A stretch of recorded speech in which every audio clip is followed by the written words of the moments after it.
Hello, everybody. I'm that Kamen Rider guy, and welcome back after months of a hiatus to the JoJo Bros podcast. Here with our lovely host, Vamper Lord. Say hi. Hey guys, what's going on? Huge apologies. Was not planning on, things taking such a turn like they have. I've been in the process of moving. So I've been without internet for quite a while. I'm currently in a location where I am happily able to be connected for a while, and we're going to see how well this all works out for the time being. So appreciate you guys for your patience, and let's get going. So what we got going on today, man? Today, we have a very special topic that when I put the polls out, everybody wanted me to talk about. Like, majority of the votes were for this topic, and like one other topic got like 2 votes out of like 30. But yes, without really any delays, because we should really just hop into it because there's a lot to talk about. We are talking about my absolute favorite Japanese TV show, and that has really done so much for entertainment as a whole. We are talking about Kamen Rider. So, Vamper Lord here, he knows nothing about Kamen Rider. Is that correct? This is correct, and I also just noticed that my recording numbers up there just started in the seconds, and I know we're already a minute and a half into this recording. Yeah, on my screen it says 1 minute and 44 seconds. That's not concerning at all. Anyways. We'll work it out later. Anyways, so Kamen Rider is a very long-running franchise in Japan and has laid the groundwork for a lot of shows. And it wasn't the first of its kind, but it was the most popular at the time. Now, Kamen Rider has been around for nearly 55 years now. They had their 50th anniversary back in 2021. And they're still going strong too, aren't they? Oh, yes. It's still ongoing to this day. So today, we're not going to be talking about all of Kamen Rider because we'd need a 10-hour podcast episode for that. Probably more. Oh, we can work on a series. It's no biggie. Yeah, it will have to be a series because there's so much to talk about. So today, specifically, we'll be talking about the origins of Kamen Rider, the very first Kamen Rider, how it got started. We'll be talking about the creator and how it evolved from there into what it is today. Because for those who don't know, without Kamen Rider, there would be no Super Sentai, which Super Sentai is in America known as Power Rangers. But without Kamen Rider, there'd be no Super Sentai and there'd be no Power Rangers. Super Sentai. I don't think I even heard of that one either. Like, I know Power Rangers. My point proven. So literally, majority of the fight footage that you see in Power Rangers when they're in their suits and in the Megazords, right, that is taken from the Sentai footage here in Japan. Shit, no way. Yeah, I'm not joking. It's been that way for a long time. Now, not everything in Power Rangers is the Sentai footage. Well, it is now because Saban got super fucking lazy. But back in the day, half of it was Sentai, half of it was Power Ranger footage, and they would merge the footage. Huh. Yeah, and, well, except for the Megazord stuff. They didn't have access to the Megazords at the time, so they just borrowed the footage and edited it. I mean, that's about common nowadays anyway, especially back then. They took a lot of material and then just like reworked it or reused it in different ways. Oh, yeah. It was super common. But anyways, we'll be sticking to Kamen Rider today. And first, we're going to talk about the man, the myth, the absolute GOAT who created all of this from a dream. Okay, so going into the origins of Power Rangers, of Kamen Rider. God damn, my brain. You fiddling with the music there? I totally didn't just select the wrong music or anything. No, you didn't see anything. It's okay.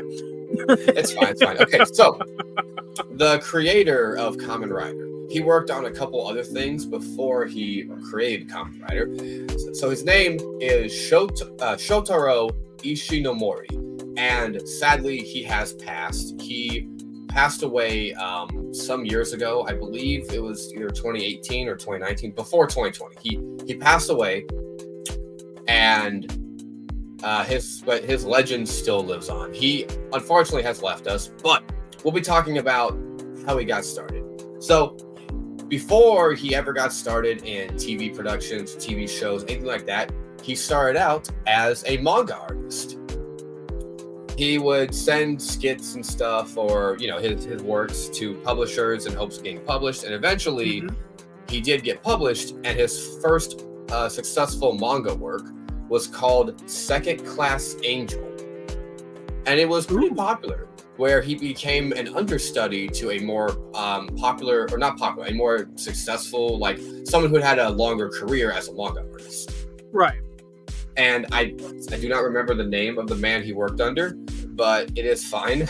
So in 1963, he published a new manga that would later become an anime called Cyborg 009. Have you ever heard of it? No, but I just pulled up his, I was going to say rap sheet. That's not correct, but I pulled up a wiki page on him, and I just noticed where it said something about some of the works he's done. So you've got Super Sentai, of course, Kamen Rider, and then I do see Cyborg 009. There's I think I'm probably about to butcher this one.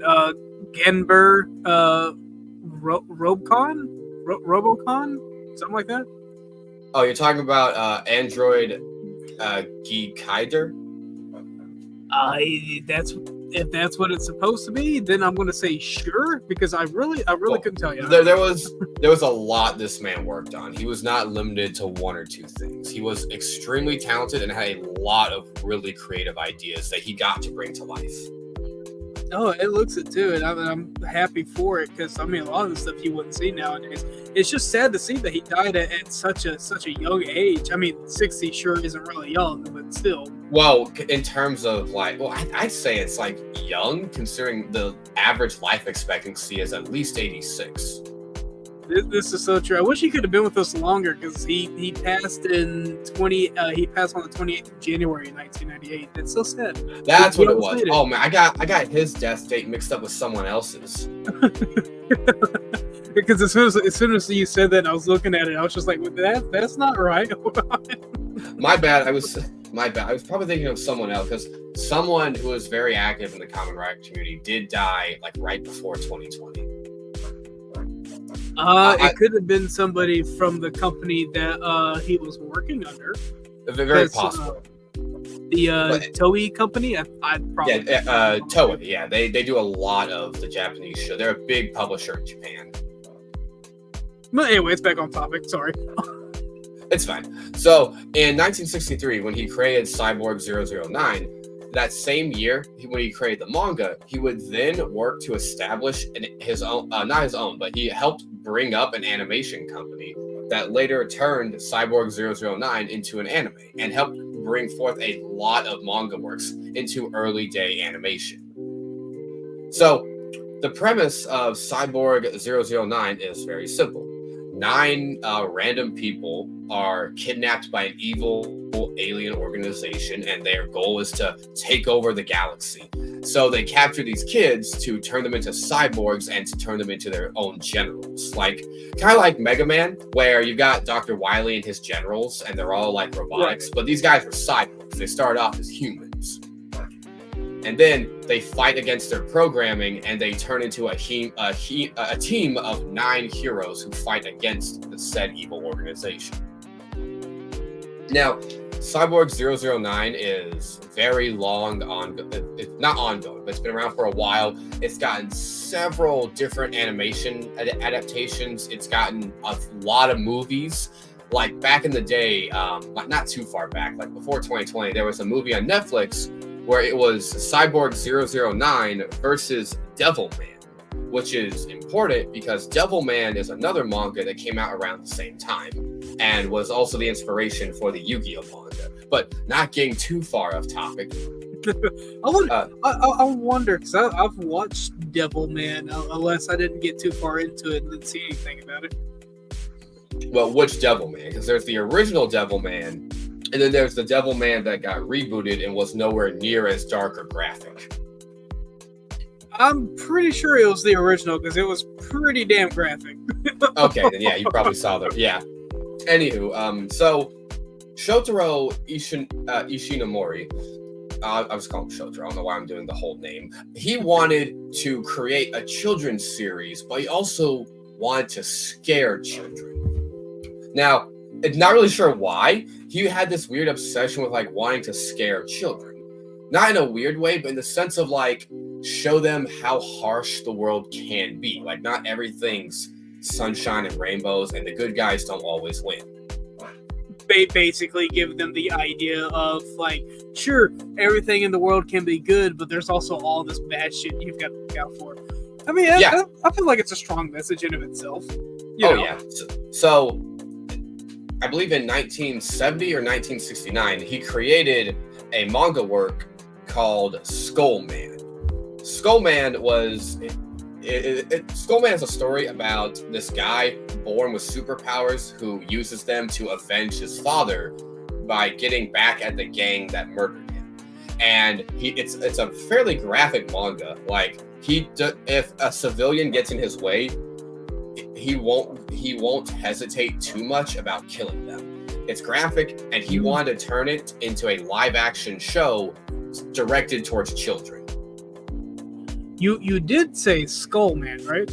Skullman, yes.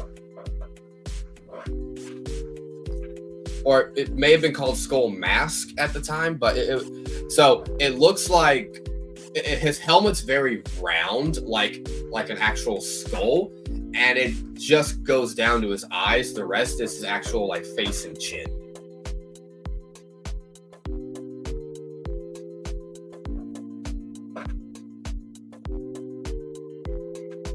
You still following along? Hello? Okay, why are you muted? What? Hey, you muted yourself. Hey! Hey, Vamper. Sorry, hang on. No, I'm having audio issues. Keep going. Yeah, I thought so. That's why I was panicking. Okay, so Skullman got rejected by TV producers because they said it was too graphic. They said it was too graphic and that he was fucked up for wanting to show it to children. But a year later, in that same year, he still wanted to make a live action show for kids.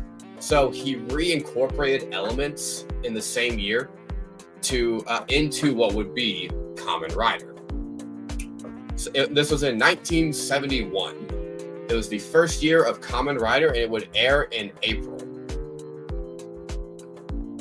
He also popularized and coined the term henshin. So henshin in Japanese means transformation, transform, or change body. It's like how in Power Rangers they have the phrase that they say before they transform. You're muted again. What is going on?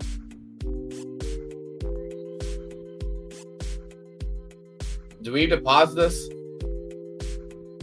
No, you're good, broski. Keep going. Why are you muted then? Is something going on?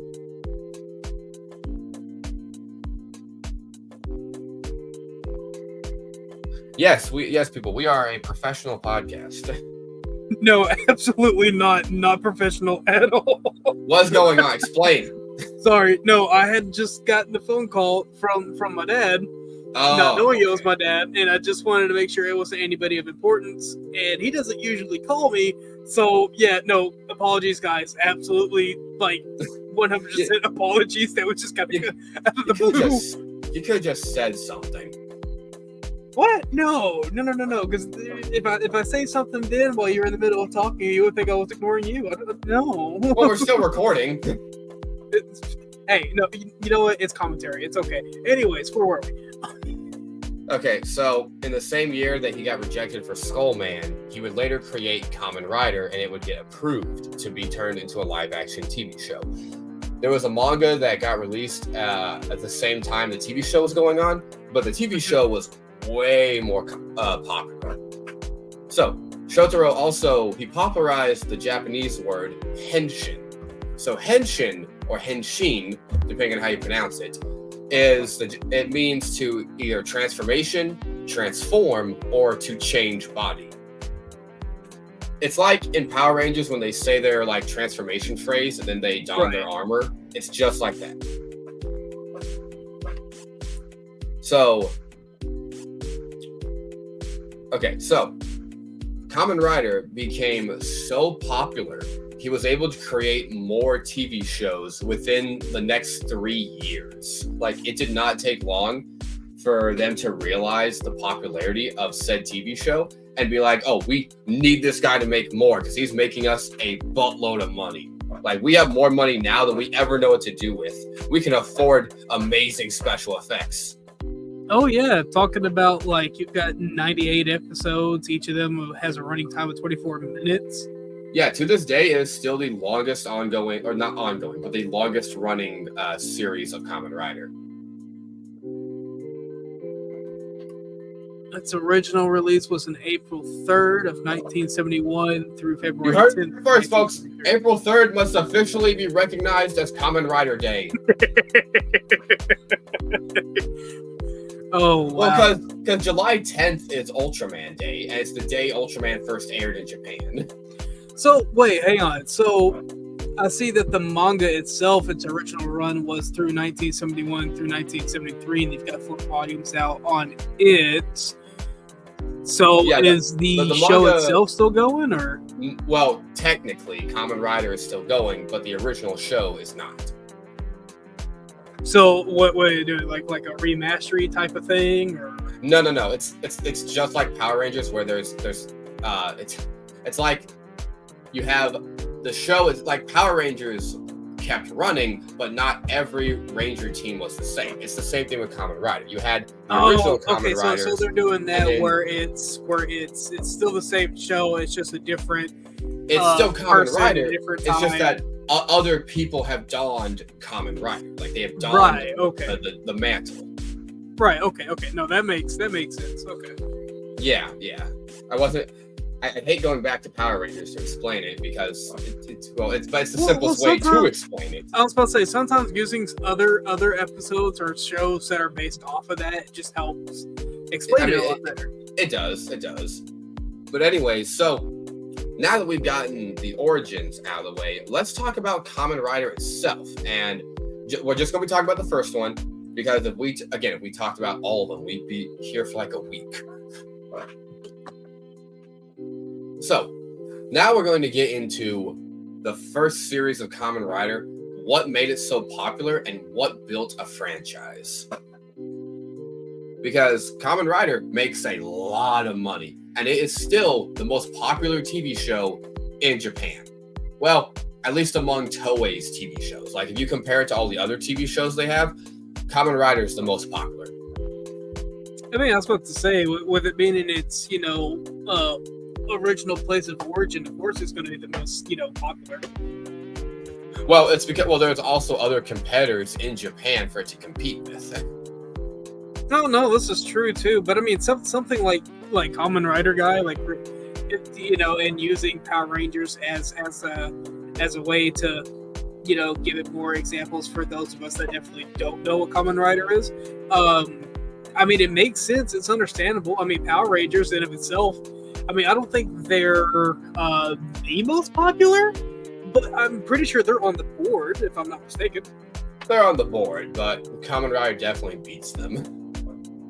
So, whenever people ask me to explain what Kamen Rider is, without getting into too much detail, I tell them Japanese bugman who with one person does what takes a team of 5 in Power Rangers.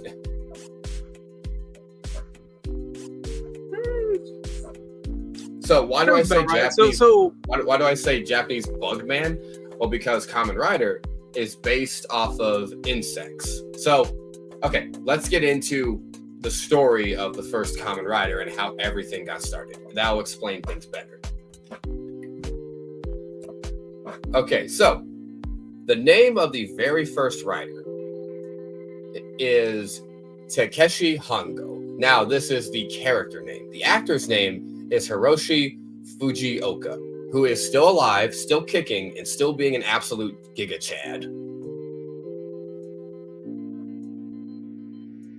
So, in Kamen Rider, there's this evil organization called Shocker.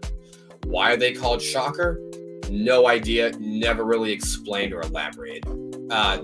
Shotaro just thought that Shocker sounded like an evil organization and that it would be cool to use. And it is, kind of. Anyways. I mean, it's definitely mysterious for sure. Oh, yeah. They're like a secret evil organization that you don't know about. Kind of like a cult. I mean, they do stuff that a cult would do, definitely. You guys heard of Shocker?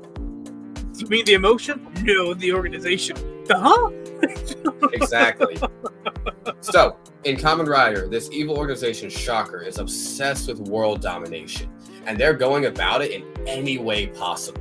Like they have chemical weapons. They are rigging elections. They have sleeper agents inside of many positions of political power. They are obsessed and determined to rule the world, and not like greedy corporation, like rule it as an evil organization.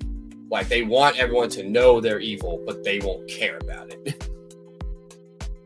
So Shocker also has an entire team of scientists who are experts in bioengineering. So our main character, Takeshi Hongo, is a hell of a dude. He's a triathlon athlete in peak physical condition, and when we meet him in the story, he is currently practicing laps on his motorcycle for a race. Like he's doing some practice laps, when out of nowhere these guys hit him with a tranquilizer and they take him to a secret underground lab, and they turn him into a cyborg.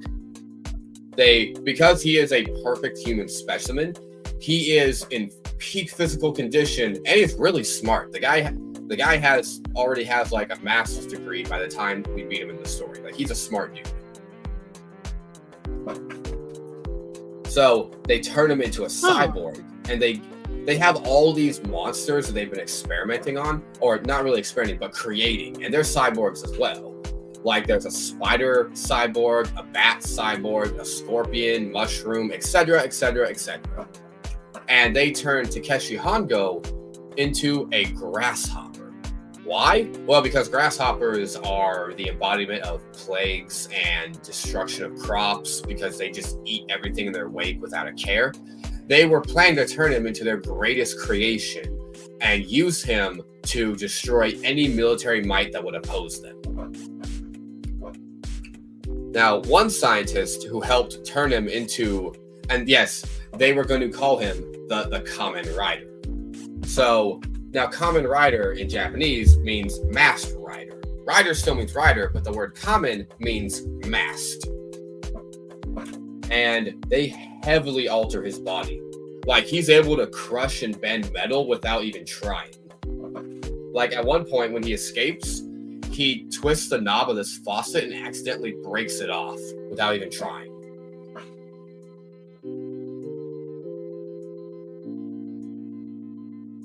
Hello? I'm still here. I promise you. I was reading something while you were talking about the character. Okay, so one of the scientists. Okay, good. So one of the scientists betrays Shocker, and he helps Takeshi Hongo escape. And this is all episode 1, by the way. All of this is episode 1. All of it episode 1, huh?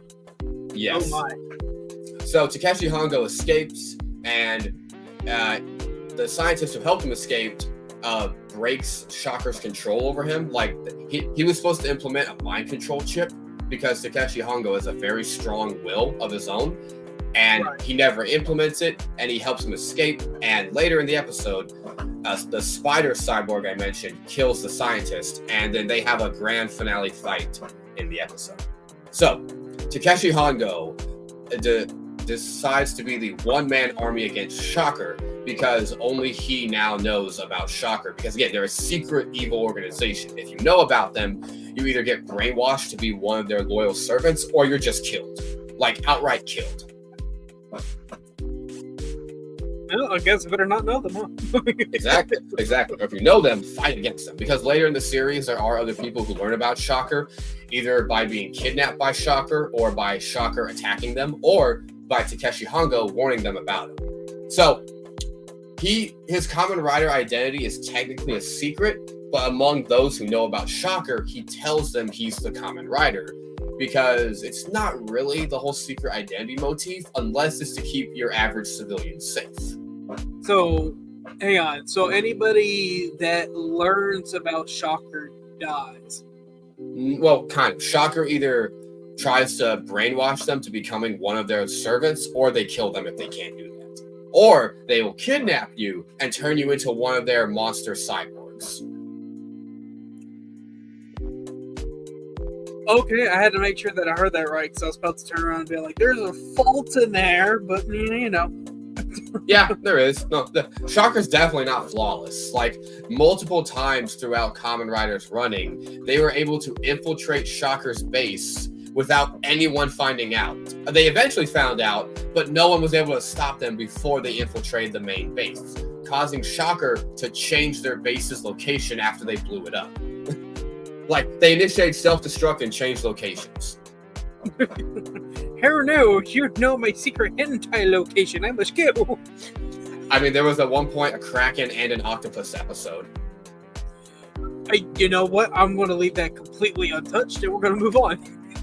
Yeah, some things are better left buried at the bottom of the ocean.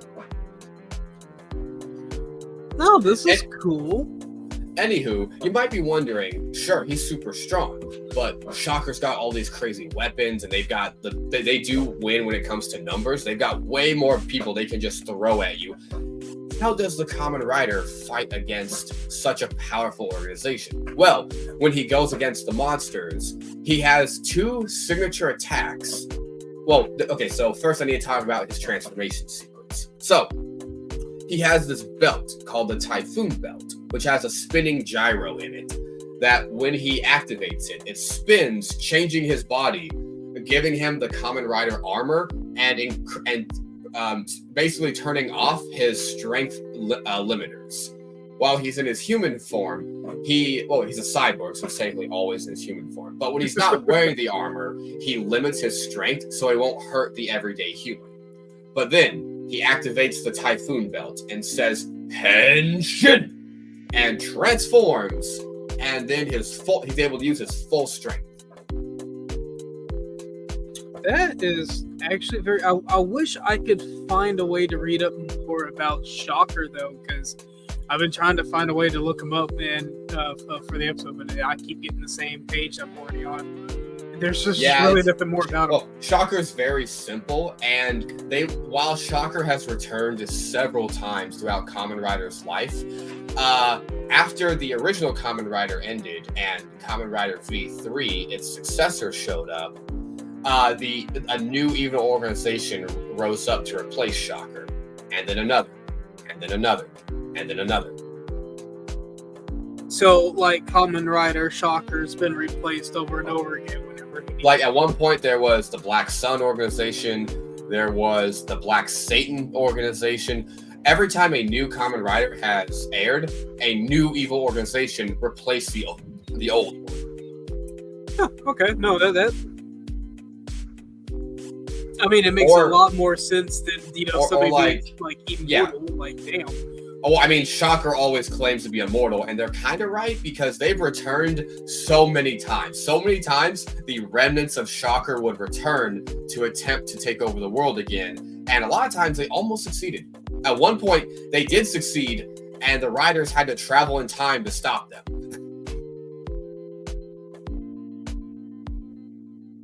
So, in a sense, they're immortal, but we haven't seen anything from them since 2021, so maybe this time they're gone for good, but I doubt it. I mean, with all the tech, all the scientists, is it not possible that there's some hidden lore there that nobody's like pick it up. Like I feel like they're like, Oh well, there when is somebody a takes his there seat, is a like maybe. book. So there is a book of Shocker, which is an official merchandise released in Japan, but super hard to get because it was only so many books were ever published. That tells you all you need to know about the Shocker organization, but it's really hard to find. But anyways, how does a lone cyborg fight against other more powerful cyborgs? Well, I would assume through sheer willpower and upgrades. The upgrades kinda, but mostly to his bike. So the reason he's called Kamen Rider is because he rides a motorcycle, and majority of Kamen Riders have their own unique motorcycle they ride. And but willpower only takes you so far. However, every Kamen Rider, with the exception of 2 or 3, has their own unique finishing move. So there are 2 unique finishing moves that every rider possesses, but it's unique to them in the way they implement them. Either the rider punch or the rider kick. More commonly, the rider kick. So the rider kick or rider punch, or both, depending on which one they need to use, is when I'll use Takeshi Hongo, for example. He charges all of his power, all of his might from his cyborg body into a single point, aka his fist or his foot, and unleashes it in one devastating attack, which usually results in the monster getting blown to smithereens. Yes, he can generate an explosive through someone's body with a punch or a kick. Mostly the kick is what's used. That's what I'm seeing here. Yeah, like he does use the rider punch, and other riders have used a rider punch, but the most common and signature finishing move is the rider kick. So why am I starting to feel like there are other shows that are based off of Kamen Rider, not just? Oh, there's a lot. There are so many. Kamen Rider literally laid the groundwork for other shows to build off of. I wonder if maybe at some point Dragon Ball was one of those before they made Dragon Ball its own thing. It's hard to. I mean, honestly, I don't know about that one. That's a bit of a stretch, but it's possible. I want to say that through their Akira Toriyama was a big fan of both Kamen Rider and Super Sentai because he grew up watching both of them. So there's a good possibility. It's just a long stretch. Oh, absolutely. But anyways, so what's interesting is the sequel series to Kamen Rider is called Kamen Rider V3. So V3 means version 3 because in Kamen Rider, at one point, a second Kamen Rider was introduced. So eventually, after a long time of Kamen Rider winning, of Shocker just being stuffed into the dirt, they were like, we need a cyborg just as strong. We need to recreate the Kamen Rider. So they do that. They create another Kamen Rider to destroy the Kamen Rider. Fight fire with fire. And this Kamen Rider would eventually be known as Kamen Rider Nigo. So the first Kamen Rider is Kamen Rider Ichigo. And the second one is Kamen Rider Nigo. So how are they different? One has silver boots and gloves. The other one has red boots and gloves. Other than that, they are identical. Completely the same, all through and through. It's just colors. Yeah.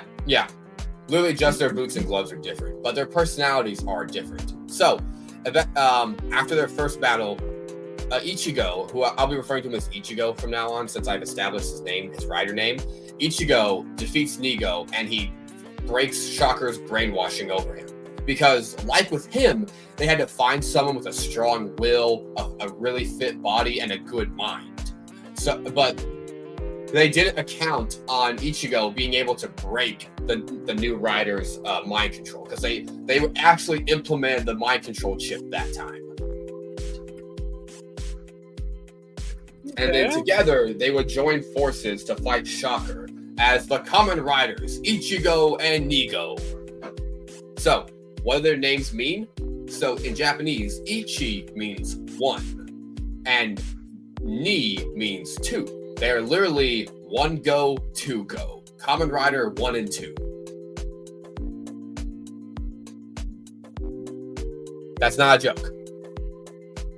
I mean, it's a bit of a pun, but it's not a joke. It is Kamen Rider 1, Kamen Rider 2. And that's why the sequel series, V3, was version 3.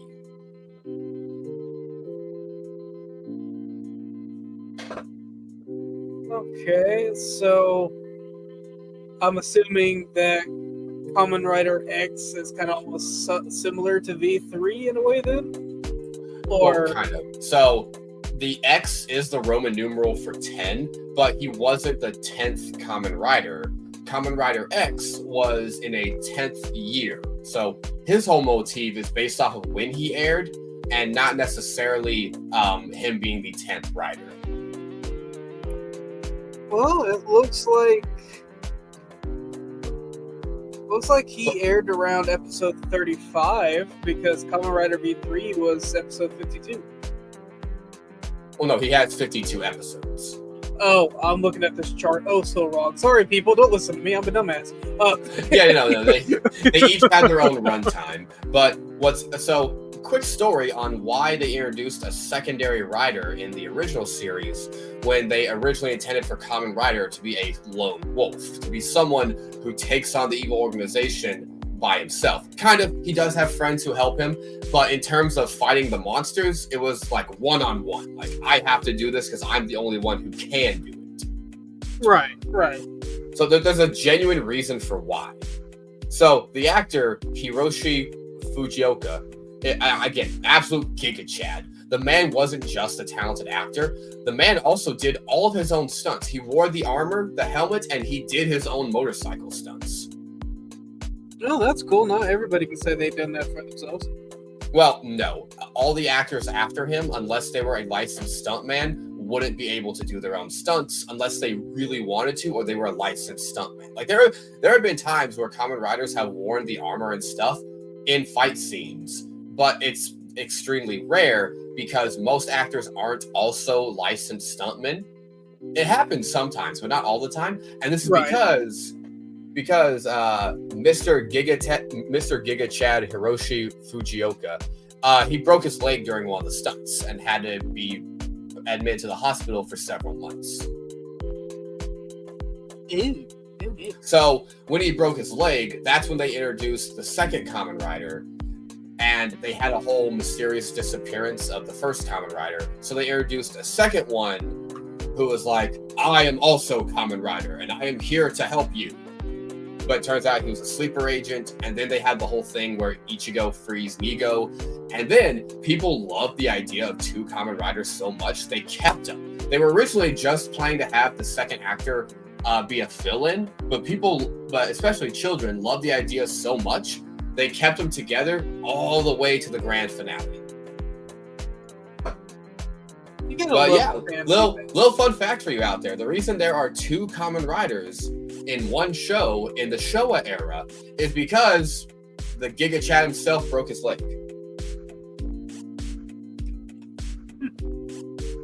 Well, I mean, hey, at least it worked out in the end. Now, what I'm finding curious about the whole Kamen Rider series in of itself. Okay, so the very first series for Kamen Rider has an episode running of 98 episodes, which is because really. It was created at a time where they didn't plan out an ending. They were just going to keep making it until it wasn't popular. And see, that's what I was just about to say. And then I noticed, because I'm just over here looking at it, filling around, trying to gather some information here and there while we're talking about it. What I've noticed is that all the other seasons, all the other series that they have managed are much shorter. Well, not necessarily shorter. They managed to be like over 30 episodes, except for one, which is series 4, the Kamen Rider Amazon. I wonder why that's only 24 episodes. Oh well, because Amazon was a much different Kamen Rider. He was so Amazon could get his own episode, but to sum it up, Amazon was a fresh take on Kamen Rider. It was different, so do you know what Showa era means? Say that one more time. Do you know what, if I said the Showa era, do you know what that means? I don't know what Showa means, but I know what era okay, so Showa is the era of filmmaking and kind of like it's hard to explain. So it's just considered the era of filming when films, movies, and TV shows were made.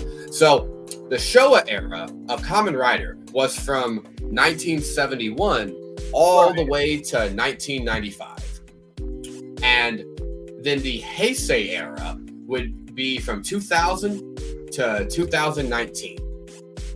And now we are currently in the Reiwa era of Kamen Rider. And Super Sentai is also in its Reiwa era, and so is Ultraman.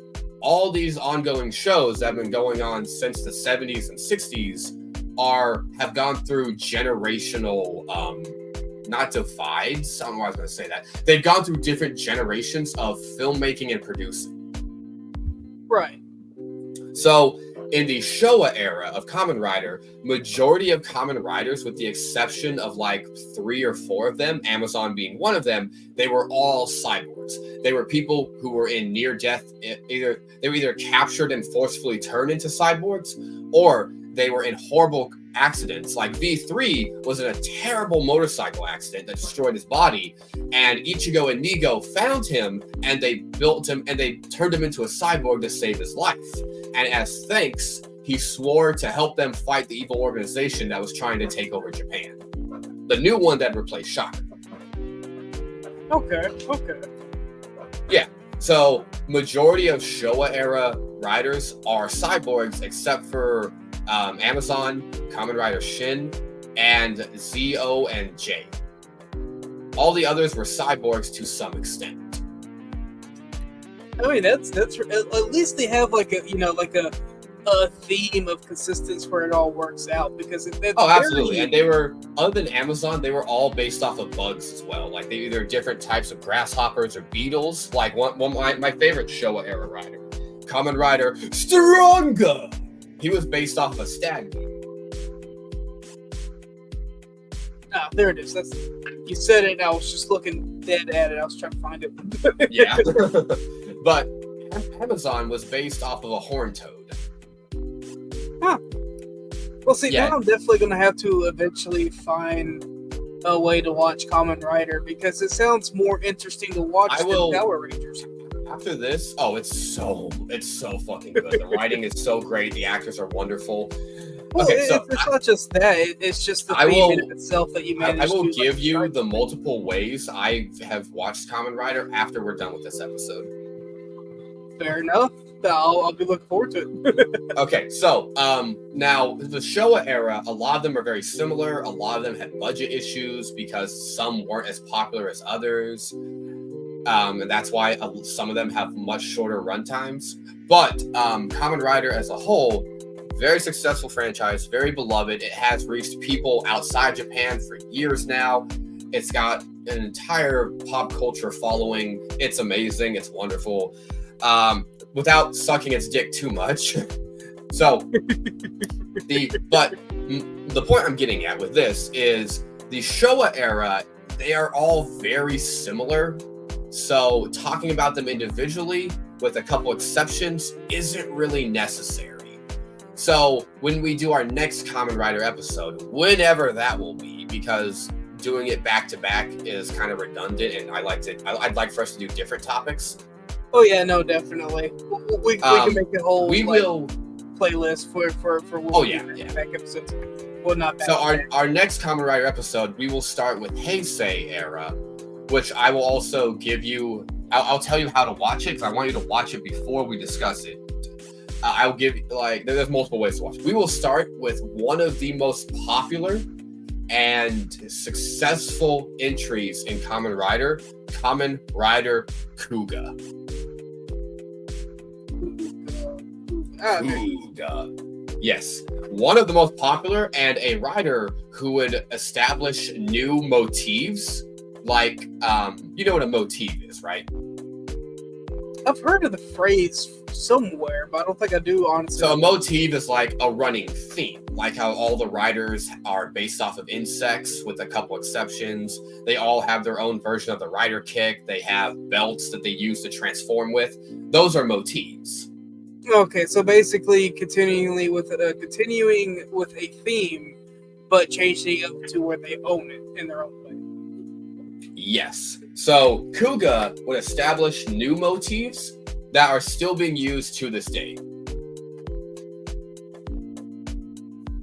Kuuga was also very experimental because at the time it was thought to be the last entry in Kamen Rider because the budget was almost non-existent for it. Oh, but how wrong they were. Oh yeah, they struck gold with Kuuga. Anyways, now before we end this episode, let's talk about the grand finale of the original Kamen Rider. So, Ichigo and Nigo launched this huge raid onto Shocker's main base, and the last base they have because they've got no more backups. They fight all these resurrected monsters because they rebuilt them. They beat down the minions. Oh, and yeah, Shocker minions are hilarious. They wear these black spandex suits with like skull and like bone designs on the chest and head, and they have a high-pitched screech when they attack. They go. I can only imagine it now being Oompa Loompas. Now imagine a herd of like 12 of those guys rushing you with fucking combat knives and spears. Just going, and they want to stab you to death. I'm sorry, that's not only funny, but it's also terrifying at the same time. Exactly. And I can buy one of those costumes. They sell those in costume stores out here because that specific costume is now considered royalty free. Oh my god, now I'm just imagining a fucking Oompa Loompa from Charlie's Chocolate Factory running at me with a damn spear. Kind of. So the costume spandex is royalty free. The belt, however, is not. Shocker's logo is this giant eagle, and that eagle is on a Shocker's belt. It's a big emblem on their waist. But anyways, they raid Shocker's base. They get to the final boss, the main baddie who's been running the organization. So the evil leader has two names. He is known as Great Leader Destron or just Destron. But when members of Shocker refer to him, they only refer to him as the Great Leader. Sounds about right. So he's this guy who when he's finally revealed, he wears these red robes with a giant pointed hood. Yes, it looks like a red clan outfit. They really wanted to let you know that these guys were evil. Yeah, I've got to see this, but I've got to find the dude. Where? Just look up Shocker Leader, and you'll find it. So I shouldn't have to do that. It should be right here in the wiki to find. I guess I will. Okay, so they confront him. They take off his hooded cowl, and he is also a cyborg. He modified his body a long time ago, and it's a giant mass of fucking snakes. Like it's just a head of snakes on his head, with a couple red eyes peering out from underneath. Oh my. Yeah, you see it, don't you? Oh yes, I do. And thankfully this doesn't air during this time because oh my word, they would get canceled in a heartbeat. Thank the gods this was in the 70s.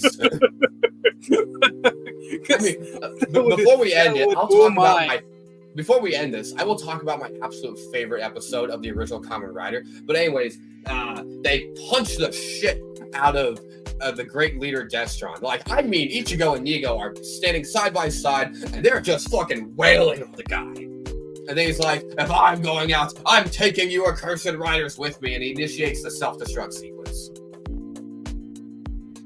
Kaboom!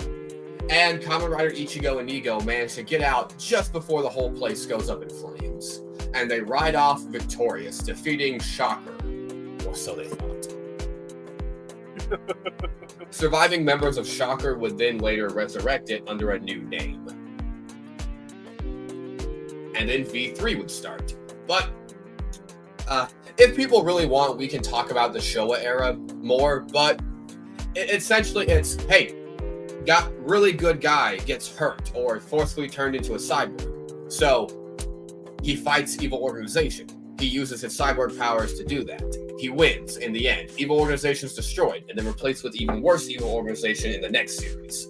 That's other than Amazon, Shin, and a couple others, that's pretty much the Showa era of Kamen Rider. I mean, it sounds about right. I mean, especially for like a lot of like the hero type stuff. Yeah. Like Amazon's a whole different story, and I would actually love to do a whole episode on Amazon, but that's going to have to be its own episode. It shouldn't be that long of an episode with it only having 24, episodes in a season. Oh no, the plot is very thick. Like there's a lot of plot to Amazon that that gets overlooked.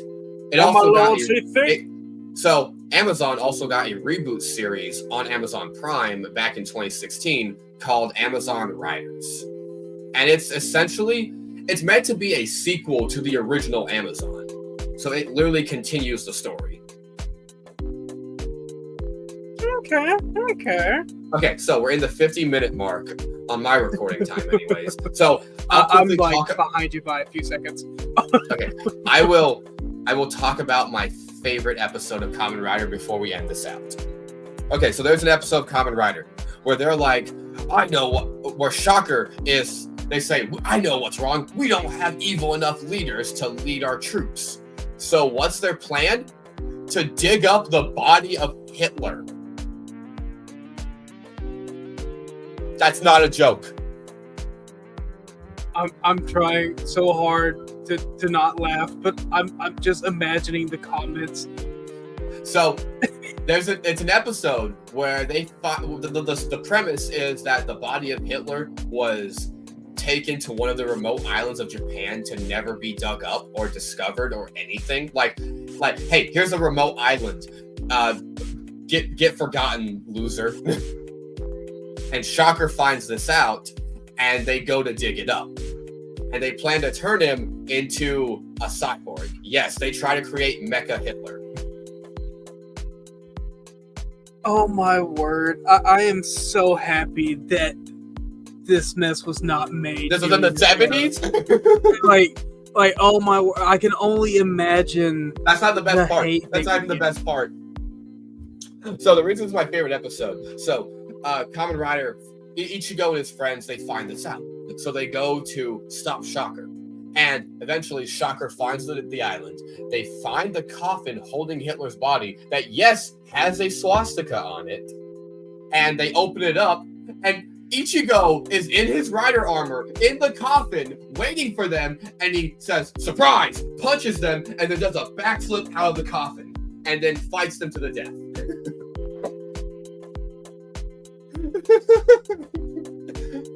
I love it. It is my absolute favorite episode of the original Kamen Rider because it's so out of nowhere. That's how all shows should be made. Just something randomly completely happens that probably wasn't even supposed to originally have happened, but it happened, and it's there. Oh now. No, they fully intended for it to be a whole episode. No. I mean, let it be intended. Like that's what they intended to do. But let the audience be all like, "What?" It's just the fact that there's a whole 5-minute clip of Shocker finding a coffin with a swastika, opening it up, expecting to find Hitler's corpse, and then Kamen Rider's in there, and he does a fucking backflip out of the coffin. Whoa, hey guys, is that time already? Time to get up. Were you waiting for me? Hello, motherfucker. Yeah, that's it. That's what happens essentially. Oh my god, it's great. It's great. It's my favorite. Oh yeah, no, definitely gonna have to get around to watching that and definitely do a crunch run. So yes, that is the origins of Kamen Rider, how it got started, the original creator, how Kamen Rider has evolved, what its predecessors are like, and how it is still such a popular ongoing series. Well, I have found this to be very enjoyable and educational. Yeah, To an most extent. people who discover it immediately fall in love with it, especially if they grew up Power Rangers fans, like me. I can't say that I ever grew up to be a Power Ranger fan, and don't get me wrong, I enjoyed watching Power Rangers I was to a point. I was a hardcore Power Rangers fan growing up. Like I think I enjoyed the very first few seasons that they made about it, and now it's just such a continuous run that I'm just like, Power Rangers, we can do a whole episode on that because it's gone so fucking far downhill, and it's that's a topic for another day. I don't want to get into that. A topic for a whole nother time and a whole nother series. Time that we don't have. Essentially. Now, anyways, so yeah, that's Kamen Rider, the basic premise of it, what you need to know. And I first discovered Kamen Rider back in 2018. So one day I was sitting in my room and I was like, I wonder, how did Power Rangers, how did it get started? And so I went to YouTube and I would I YouTube Power Rangers origins, and that led me to Super Sentai, which if you learn about Super Sentai, you learn about Kamen Rider. It's all one connected chain, baby. So I will link the playlist in this video when I upload it of the guys whose videos I watched who taught me what I first needed to know and learn about Power Rangers, its origin, and about Kamen Rider. It's a whole playlist on YouTube that's 11 years old. Well, I definitely need to eventually get around to checking it out indefinitely. But hey, no, I enjoyed this episode for sure. This, I think, has been by far one of my personal favorites. Only because I am now roped into a series that I have never seen and really want to watch now. Joke's on you, bitch. This was all a plan to get you into the fandom. No! It's one of those things where once you get into it, it's hard to get out of it. Well, see, but I like things like that, though. If I can't sit there and, watch something and get into it and then be all like, oh, well, I just can't stop watching it, then I'm not going to enjoy it because there's nothing interesting about it. I know what you mean. But anywho, that's we'll get more into that anytime at some point. But I think we can call it a quits here. I think it's time. Yeah, this is definitely a good stopping point because we're coming up on an hour, and anything longer just feels a bit excessive. And we've really talked about all we need to talk about. Again, if people really want us to do more of the Showa era, I can do more research because I don't know about all of them, because since the Showa era Riders aired such a long time ago, it's hard to actually watch them. I haven't seen all of them, I'll admit that, but I've seen most of them. And yes, I could buy the DVDs since I'm living in Japan, but they won't have English subtitles. So I won't know what's going on. And yes, I'm taking Japanese lessons, but you know me. I'm terrible at learning other languages. I was about to say, you've been there for 2 years, you still haven't learned? I've learned phrases and simple words, but speaking Japanese is difficult when you don't have someone to practice with, especially when different regions of Japan speak Japanese differently. That is so true. I absolutely understand that. If you go to someone in Osaka or Tokyo, they are not going to speak the same Japanese as here in Okinawa. Okinawans have their entire own dialect because they hate people from mainland. Oh, hate's a strong word. They don't like them. So wait, how does that work for communication then? Surely. So their Japanese is a different dialect, but either the Okinawans know how to speak it from mainland, or it's certain phrases and sayings that are different, but the language itself is the same. It's like in the U.S. when you go somewhere where people talk different. Like if someone from a city came down to the South and they didn't understand all the country, they couldn't quite understand the country accent or the terms of speaking. If you say, oh, if you go over yonder past the big blue cow, you're going to end up in the cornfields. It's like an accent, but it's the same language, but it's spoken differently.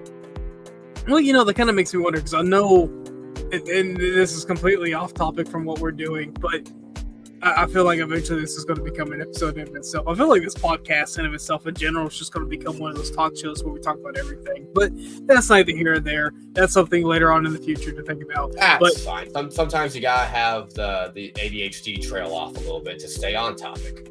But that makes me wonder though, is our language the hardest to learn, or would it be something like Japanese be the hardest to learn? I think it's all about perspective, because obviously we grew up learning and speaking English, so for us it's easy. But for people who don't naturally speak it, they say it's the worst thing they've ever had to learn. But then I've met people who like grew up on French, learned English, and then learned Japanese, and they think Japanese is harder. Well, see, it's all about perspective. And that's true. Some people can learn languages like that. Other people can't, like me. And the only reason that I bring that up as a question is because, you're talking about, like, there's different dialects over there in Japan. So that means, like, different areas have their own different language structure, meaning that, like, okay, so it's almost kind of like English, where we have all these different slangs and terms. And it's exactly like that. So would it be the same then? Would they both be on the same level of difficulty, or would one be, harder over the other one? So that's really interesting to think about. It is. But anyways, we should definitely end this because we're over an hour now. Well, you're over an hour. I'm still a few seconds behind. I'm an hour and a minute, so it's fine. But anyways, thank you guys for listening to the end, if you did. And please check out the other episodes we've done, especially now that I don't know if we'll be doing weekly episodes because my work schedule sucks. He doesn't know how his work schedule is going to go. Well, my work schedule is usually nighttime.